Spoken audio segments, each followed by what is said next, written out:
Hello friends, welcome back. तो friends, Sunday के एक नए टेक Q&A वीडियो में फिर से आपका बहुत बहुत स्वागत है। आज है संडे और संडे के इस वीडियो में मैं आप लोगों के कुछ इंटरेस्टिंग क्वेश्चंस के आंसर देता हूं, आपके कुछ डाउट्स क्लियर करने की कोशिश करता हूं। तो चलिए करते हैं आज के क्वेश्चन आंसर शुरू।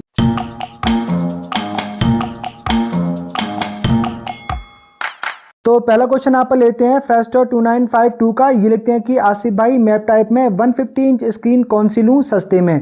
देखिए 150 इंच में जितनी भी मैप टाइप प्रोजेक्टर स्क्रीन इस टाइम मार्केट में मिल रही हैं सभी 4:3 के एस्पेक्ट रेशियो में मिल रही हैं, जो कि जनरली पावर पॉइंट प्रेजेंटेशन के लिए या फिर क्लासेस रूम में यूज़ की जाती हैं। अगर आपको मूवीज़ देखने के लिए स्क्रीन परचेज़ करनी है तो आपको 16:9 के एस्पेक्ट रेशियो में लेनी होगी। तो 150 इंच में मैप टाइप जो प्रोजेक्टर स्क्रीन है एक दो ही अवेलेबल हैं 16:9 के एस्पेक्ट रेशियो में, और उनके जो प्राइस हैं वो आई थिंक 9,000 से लेकर 10,000 के बीच में है। तो आप 150 इंच की स्क्रीन परचेज ना करें, आप 133 इंच की स्क्रीन परचेज कर लें, जो कि आपको 16:9 के एस्पेक्ट रेशियो में मिल जाएगी और उसकी जो कॉस्ट है अप्रॉक्स 4,500 रुपीज़ के आसपास में है। तो जस्ट प्राइस भी हाफ हो जाएगा 150 इंच के कंपैरिजन में।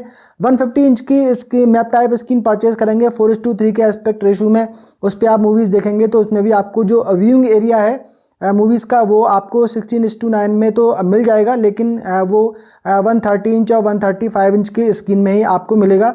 फिर वो अच्छी भी नहीं लगती है कि स्क्रीन की जो फैब्रिक है वो काफ़ी बड़ी होगी और उसमें बीच में मूवी नज़र आएगी तो वो अच्छी नहीं लगेगी। तो आप प्रॉपर जो है 133 इंच की स्क्रीन परचेज़ कर लें, वो आपको हाफ प्राइस में मिल जाएगी।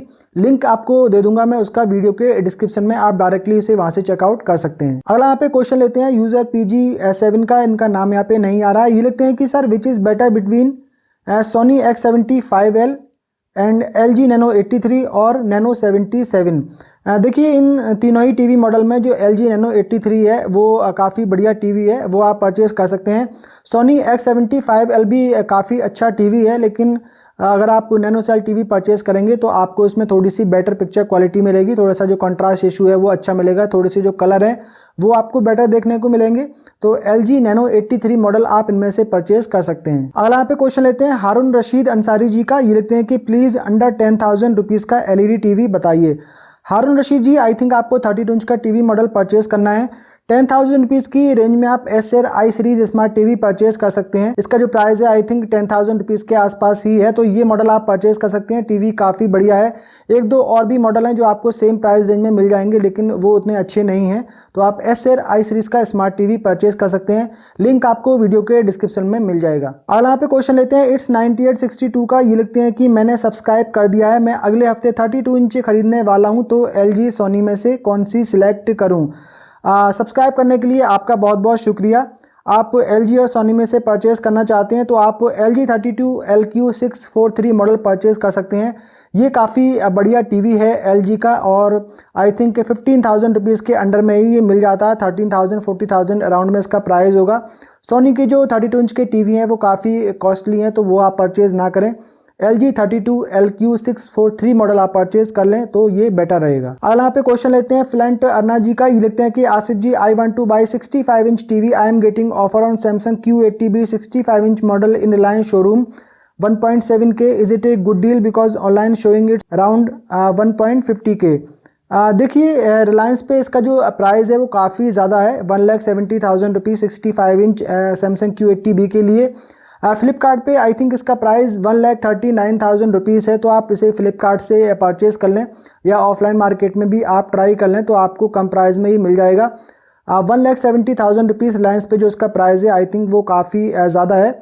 और दूसरे क्वेश्चन में आपने पूछा है कि सोनी X82L और Q80B दोनों में से कौन सा बेटर होगा। तो देखिए मुझे लगता है कि सोनी X82L भी काफ़ी अच्छा है, लेकिन सैमसंग Q80B कहीं ज़्यादा बेटर है। इसकी पिक्चर क्वालिटी वगैरह बहुत ही अच्छी है, टीवी का लुक्स एंड डिज़ाइन भी देखने में काफ़ी अच्छा लगता है। तो सोनी X82L और सैमसंग Q80B में से आपको सैमसंग Q80B ही परचेज करना चाहिए। अगला यहाँ पे क्वेश्चन लेते हैं प्रवीण कुमार महला जी का। ये लिखते हैं कि hello sir, I want best 43 inch QLED TV under 30K, I am confused between Hisense U6K, Acer V series, TCL T6G, please suggest me best option. और दूसरे क्वेश्चन में आप लिखते हैं कि is there any reason why Hisense TV is better than Acer and TCL। Praveen Kumar ji, definitely जो Hisense U6 के model है ये काफ़ी बढ़िया टीवी है। 30,000 रुपीज़ की रेंज में ये किलो टीवी काफ़ी अच्छा है। अब हाइसेंस U6 के एसर V सीरीज़ और TCL T6G से क्यों बेटर है? देखिए, TCL के जो टीवी हैं इनकी क्वालिटी उतनी ज़्यादा अच्छी नहीं है। मुझे TCL के टीवी बिल्कुल भी पसंद नहीं आते हैं। काफ़ी कंप्लेन इनके टीवी में सुनने को मिलती हैं और सर्विस भी इनकी बहुत ही ख़राब होती है, तो इस वजह से TCL को मैं कभी कंसीडर नहीं करता। दूसरा, एस्टर के जो ये 4K टीवी हैं ये थोड़े से स्लो हैं, तो आप वो परचेज़ ना करें तो बेटर होगा। इसलिए यहाँ पर मैं कह रहा हूँ कि हाइसेंस U6 के आप परचेज़ कर सकते हैं इन तीनों मॉडल में से। अगला यहाँ पे क्वेश्चन लेते हैं धीरज कुमार जी का। ये लिखते हैं कि सर, मोटराइज रिमोट से चलने वाली प्रोजेक्टर स्क्रीन की लाइफ कितनी होती है? अगर ख़राब हो जाए तो रिपेयरिंग कॉस्ट कितनी होती है? धीरज कुमार जी, देखिए, जो मोटराइज्ड प्रोजेक्टर स्क्रीन है इनकी जो फैब्रिक होती है उसकी तो लाइफ बहुत ही ज़्यादा होती है, वो इतनी जल्दी ख़राब नहीं होती है। अगर उस पर कोई कट ना लगे, उस पर कोई ऐसा केमिकल ना गिरे जिससे उस पर कोई निशान पड़ जाए या उसमें कोई होल वगैरह हो जाए। प्लास्टिक की एक मोटी सी शीट होती है, प्लास्टिक PVC की, वो इतनी आसानी से ख़राब नहीं होती है। आप उसको पानी वगैरह से क्लीन कर सकते हैं। कोई भी अदर केमिकल लिक्विड उस पर क्लीन करने के लिए यूज़ ना करें, लाइक कोलिन वगैरह है उसको आप यूज़ ना करें, सिंपल पानी से क्लीन कर सकते हैं।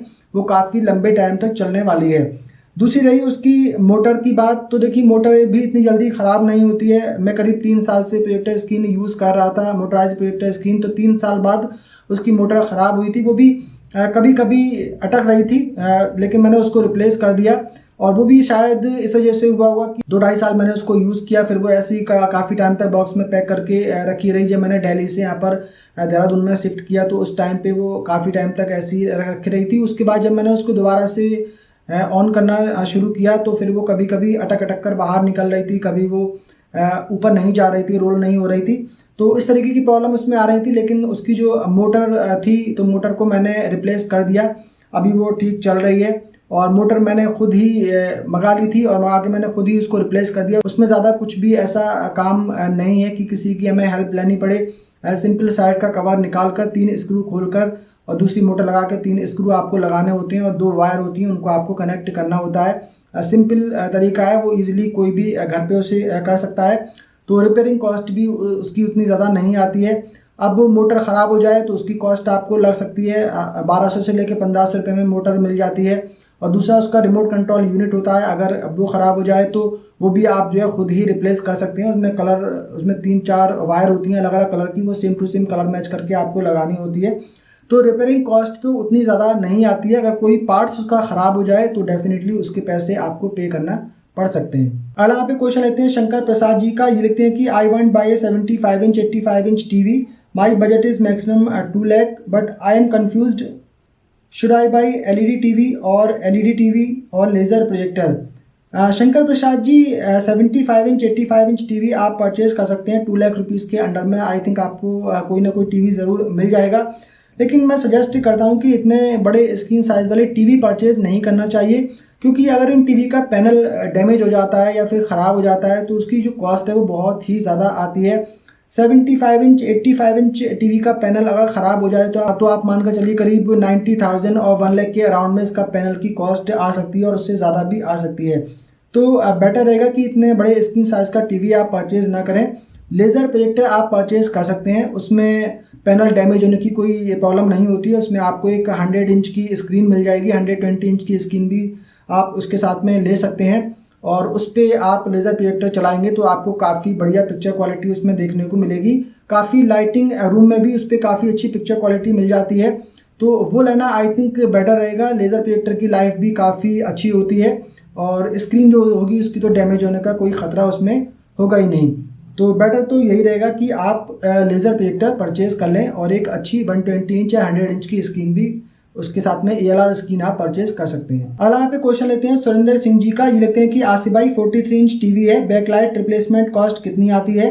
बैकलाइट रिप्लेसमेंट से टीवी की ब्राइटनेस पे कोई फ़र्क होगा कि नहीं? सुरेंद्र सिंह जी, एक 43 इंच टीवी की बैकलाइट को रिप्लेस करने की कॉस्ट अप्रॉक्स 2500 रुपीज़ आती है।